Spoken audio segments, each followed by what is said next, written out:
التفاؤل والنظرة لأمور الدنيا بإيجابية حاجة مش سهلة. تمام. أكيد.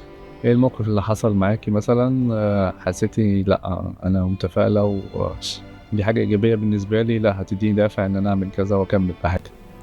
أنا حاسة إني يعتبر السؤال ده بتسأله على طول بطريقة غير مباشرة، يعني دايما الناس تقول لي أنت متفائلة كده إزاي؟ هو أنت على طول بتضحكي؟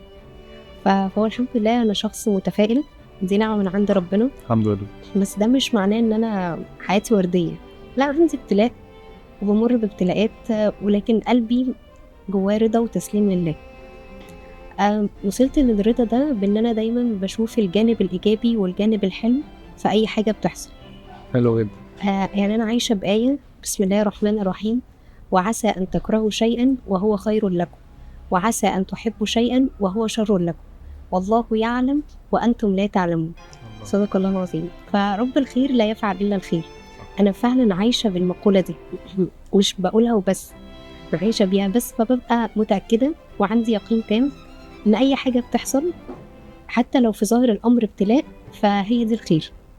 أصل ربنا هو اللي خلقني صح. فمش عايز يعذبني حاشاه، فأكيد في رسالة أو درس عايز يعلمهولي من خلال الموقف ده أو من خلال الشخص ده.